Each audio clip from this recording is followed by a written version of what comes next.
ಅಧಿಕಾರಿಗಳಿಂದ ಏನು ಮಾಹಿತಿ ತಗೊಂಡ್ರೆ ಸರ್? ಅಧಿಕಾರಿಗಳ ಮಾಹಿತಿ ಏನು ಕೊಡಿ. ನೋಡಿ, ಅವರು ಕೊಲೆಯಲ್ಲಿ ಭಾಗಿಯಾಗಿದ್ದಾರೆ ಅಂತ ಹೇಳಿ ಅವರನ್ನು ಕರ್ಕೊಂಡು ಬಂದಿದ್ದಾರೆ, ಅರೆಸ್ಟ್ ಮಾಡಿದ್ದಾರೆ. ಅವರಿಗೂ ಈಗ ತನಿಖೆ ಮಾಡ್ತಿದ್ದಾರೆ. ತನಿಖೆಯಲ್ಲಿ ಏನು ಬರುತ್ತೆ ವಿಚಾರಗಳು, ಅದರ ಮೇಲೆ ಕ್ರಮ ತಗೊಳ್ತಾರೆ. ಕಾನೂನು ಎಲ್ಲರಿಗೂ ಒಂದೇ. ದರ್ಶನ್ ಅವರಿಗೂ ಕಾನೂನು ಒಂದೇ, ಪರಮೇಶ್ವರ್ಗೂ ಕಾನೂನು ಒಂದೇ. ಹಾಗಾಗಿ ಕಾನೂನನ್ನು ಯಾರೂ ಕೂಡ ಕೈಗೆತ್ಕೊಳ್ಬಾರ್ದು ಅನ್ನುವಂಥದ್ದು. ಆ ಹುಡುಗ ರೇಣುಕಾ ಸ್ವಾಮಿ ಅವನು ಏನೋ ಸೋಷಿಯಲ್ ಮೀಡಿಯಾದಲ್ಲಿ ಅವರ ಶ್ರೀಮತಿಯವ್ರ ಬಗ್ಗೆ ಪೋಸ್ಟ್ ಮಾಡಬೇಕಾಗುತ್ತೆ. ಅದಕ್ಕೆ ಅವರು ಕಂಪ್ಲೇಂಟ್ ಕೊಡ್ಬೋದಾಗಿದೆ. ಯಾರು ಕಂಪ್ಲೇಂಟ್ ಕೊಟ್ಟಿದ್ರೆ ಪೊಲೀಸ್ನವರು ಇಮಿಡಿಯೇಟಾಗಿ ಆನ್ಸರ್ ಮಾಡ್ತಾರೆ. ಅವ್ರನ್ನ ಕರ್ಕೊಂಡು ಬಂದು ಹೊಡೆದು ಸಾಯಿಸಿದ್ದಾರೆ ಅಂತ ಏನು ಇವಾಗ ಮಾಹಿತಿಗಳಿದೆ, ಅದು ಅವಾಯ್ಡ್ ಮಾಡೋಕ್ಕೆ ಸಾಧ್ಯ ಇತ್ತು. ಆದರೆ ಇದು ನಡೆದು ಹೋಗಿದೆ ಘಟನೆ, ಅವ್ರ ಪ್ರಾಣ ಹೋಗಿದೆ. ಈಗ ಯಾರು ಏನು ಮಾಡೋದಕ್ಕಾಗೋದಿಲ್ಲ. ಆದರೆ ಕಾನೂನಿನ ಪ್ರಕಾರ ಏನು ಕ್ರಮ ತಗೋಬೇಕು ಅದನ್ನು ಪೊಲೀಸ್ ಇಲಾಖೆ ತಗೊಳ್ಳಿ. ಪ್ರಭಾವಿ ರಾಜಕಾರಣಿಗಳಿಗೆ ಪ್ರಯತ್ನ ಮಾಡಿದ್ರೆ ಪ್ರಕರಣದಿಂದ ಬಚಾವಾಗಲಿಕ್ಕೆ ದರ್ಶನ್ ಅನ್ನುವಂಥ ಆರೋಪ ಇದೆ.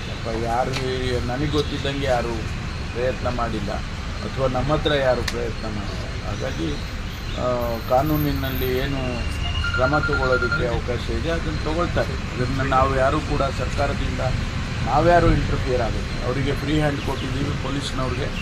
ಅವ್ರ ಕಾನೂನು ಪ್ರಕಾರ ಏನು ಕ್ರಮ ತಗೋಬೇಕೋ ತಗೊಳ್ತಾರೆ.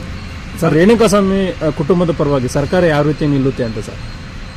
ಅದೇ ಈಗ ನೋಡಬೇಕು. ನಾನು ಇವತ್ತು ಮುಖ್ಯಮಂತ್ರಿಗಳ ಜೊತೆಯಲ್ಲಿ ಮಾತಾಡ್ತೇನೆ. ಅವರ ಅವ್ರ ಮನೆಯವರಿಗೆ, ಕುಟುಂಬ ವರ್ಗದವರಿಗೆ ಏನು ಮಾಡಬೇಕು ಚರ್ಚೆ ಮಾಡ್ತೇನೆ ಮುಖ್ಯಮಂತ್ರಿಗಳ ಜೊತೆ. ಅವರು ಉನ್ನತ ಮಟ್ಟದ ತನಿಖೆಗೆ ಆಗ್ರಹ ಮಾಡ್ತಿದ್ದಾರೆ ಸರ್. ಎಲ್ಲವನ್ನೂ CBI ಕೂಡ ಅಗತ್ಯ ಇಲ್ಲ ರೀ. ಇದು ಸಿಂಪಲ್ ಆಗಿ ಈಗಾಗಲೇ ಅವ್ರನ್ನ ಅರೆಸ್ಟ್ ಮಾಡಿದ್ದಾರೆ. ಯಾರು ಇದರಲ್ಲಿ ಭಾಗಿಯಾಗಿದ್ದರು 13 ಜನನ ಅರೆಸ್ಟ್ ಮಾಡಿದ್ದಾರೆ. ಅದನ್ನು ಈಗ ಎಲ್ಲ ಗೊತ್ತಾಗಿದೆ, ಯಾರು ಮಾಡಿದ್ದಾರೆ, ಯಾಕೆ ಮಾಡಿದ್ದಾರೆ ಅನ್ನೋದು ಹೆಚ್ಚು ಕಡಿಮೆ ಗೊತ್ತಾಗಿದೆ. ಅದನ್ನು ಬೇರೆ ಏಜೆನ್ಸಿ ಕೂಡ ಅಗತ್ಯ ಇಲ್ಲ.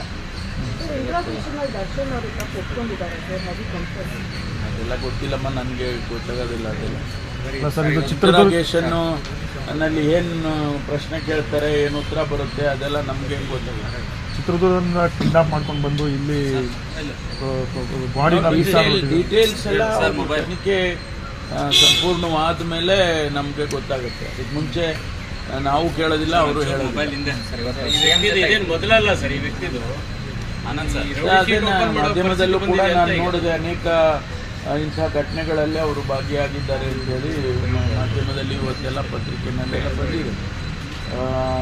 ಅದನ್ನು ಅವರು ತನಿಖೆ ಮಾಡ್ತಾರೆ. ಇಸ್ ಆನ್ ಹ್ಯಾಬಿಚುವಲ್ ಅಫೆಂಡರ್ ಅಂತ ಹೇಳಿ ಅದನ್ನೆಲ್ಲ ತನಿಖೆ ಮಾಡ್ತಾರೆ. ಏನು ಅವರು ಏನು ರೆಕಮೆಂಡ್ ಮಾಡ್ತಾರೆ, ತನಿಖೆ ಆದಮೇಲೆ ಏನು ವರದಿನಲ್ಲಿ ಏನು ರೆಕಮೆಂಡ್ ಮಾಡ್ತಾರೆ, ಅವರಿಗೆ ಫ್ರೀ ಹ್ಯಾಂಡ್ ಇದೆ. ಸೆಕ್ಷನ್ ಹಾಕೋದಕ್ಕೆ ಅವರೇ ಸಮರ್ಥರು ಮತ್ತು ಅವರಿಗೆ ಅವಕಾಶಗಳಿದ್ದಾವೆ. ನಮ್ಮನ್ನು ಕೇಳ್ಕೊಂಡು ಏನು ಸೆಕ್ಷನ್ ಹಾಕೋದಿಲ್ಲ ಅವರು. ಸರ್, ಈಗ ರೇಣುಕಾ ಸ್ವಾಮಿ ಅವರು ದರ್ಶನ್ ಅವ್ರ ಅಭಿಮಾನಿ ಅಂತಲೂ ಕೂಡ ಹೇಳಲಾಗ್ತಾ ಇದೆ. ಅದನ್ನು ನನಗೆ ಗೊತ್ತಿಲ್ಲಪ್ಪ. ಇನ್ನು ನಾನು ಮಾಧ್ಯಮದಲ್ಲೇ ನೋಡಿದೆ ಅವ್ರ ಅಭಿಮಾನಿಗಳಾಗಿದ್ದರು ಅಂಥೇಳಿ ಪತ್ರಿಕೆಯಲ್ಲಿ ಬಂದಿದೆ. ಅಭಿಮಾನಿಗಳಾಗಿದ್ದರು ನೋಡ್ಬೇಕು. ಇವತ್ತು ಮುಖ್ಯಮಂತ್ರಿಗಳ ಜೊತೆ ಮಾತಾಡಿದ ಮೇಲೆ ಜೊತೆಗೆ ಸಭೆ ಇದೆ, ಕಾನೂನು ಸುವ್ಯವಸ್ಥೆ. ಕೆಲವೊಂದು ಪ್ರಾಮುಖ್ಯವಾದಂಥ ವಿಚಾರಗಳನ್ನು ಚರ್ಚೆ ಮಾಡಬೇಕು, ಸರ್ಕಾರ ತೀರ್ಮಾನ ತಗೋಬೇಕು ಅಂತೇಳಿ ಕರೆದಿದ್ದಾರೆ ಮುಖ್ಯಮಂತ್ರಿಗಳು. ಚರ್ಚೆ ಮಾಡ್ತೀವಿ ಸರ್. ಪೊಲೀಸ್ ಅಂತರ್ಜಿಲ್ಲಾ ವರ್ಗಾವಣೆಯಲ್ಲಿ ಪೋರ್ಟಲ್ ಅಪ್ಲಿಕೇಶನ್ ಪ್ರಕಾರ ಆಗ್ತಾ ಇಲ್ಲ, ಕೇವಲ ರ್ಯಾಂಡಮ್ ಆಗಿ 100 ಪೀಪಲ್ ಮಾಡ್ತಾ ಇದ್ದಾರೆ ಅನ್ನೋ ಒಂದು ಆರೋಪ ಬಂದಿದೆ. ಬೇಡಿಕೆ ಕೂಡ ಇಟ್ಟಿದ್ದಾರೆ ಪೋರ್ಟಲ್ ಮುಖಾಂತರ. ಪೊಲೀಸ್ ಇಲಾಖೆ ಇಸ್ ಎ ಡಿಸಿಪ್ಲಿನ್ಡ್ ಇಲಾಖೆ, ಶಿಸ್ತುಬದ್ಧವಾಗಿ ನಡಿಬೇಕಾದಂಥ ಇಲಾಖೆ. ಅದಕ್ಕೆ ಒಂದಷ್ಟು ನಿಯಮಗಳನ್ನು ಮಾಡಿಟ್ಟಿದ್ದಾರೆ. ಯಾರೇ ಅಧಿಕಾರಿ ಬಂದರೆ, ಯಾರೇ ಸಚಿವರು ಬಂದರೆ ಆ ನಿಯಮಗಳನ್ನು ಮೀರಿ ಮಾಡೋದಕ್ಕೆ ಆಗೋದಿಲ್ಲ. ಅಕಸ್ಮಾತ್ ಮಾಡಬೇಕು ಅಂದರೆ ನಿಯಮಗಳನ್ನು ಬದಲಾಯಿಸಬೇಕು. ಈಗ ನಾವು 1 ವರ್ಷ ಮಿನಿಮಮ್ ಆಗಿರಬೇಕು ಟ್ರಾನ್ಸ್ಫರ್ಸ್ ಮಾಡೋದಕ್ಕೆ ಅಂತ ಇತ್ತು ನಿಯಮ. ನಾನು ಅದನ್ನು ಬದಲಾಯಿಸಿ 2 ವರ್ಷ ಮಾಡಿದ್ದೇನೆ.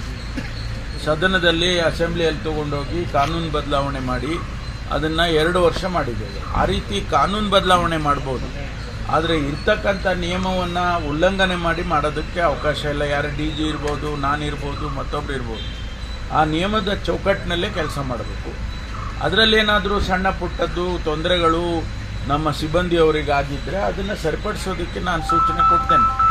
ಯಾಕೆಂದರೆ ಅವ್ರಿಗೂ ಕುಟುಂಬಗಳಿದೆ, ಅವರು ಫ್ಯಾಮಿಲಿ ಇದ್ದಾರೆ, ಅವರು ಕೂಡ ನಮ್ಮ ಹಾಗೆ ಅವರು ಕೂಡ ಇರ್ತಕ್ಕಂಥವ್ರು ಅನ್ನೋದನ್ನು ಅರ್ಥ ಮಾಡ್ಕೊಂಡು ನಾವು ಕೆಲಸ ಮಾಡಬೇಕು. ಅವರು ಪೊಲೀಸ್ನವರು ಒಂದು ಕ್ಷಣಕ್ಕೆ ಬೇರೆ ರೀತಿಯಲ್ಲಿ ಮಾಡೋಕ್ಕಾಗಲ್ಲ.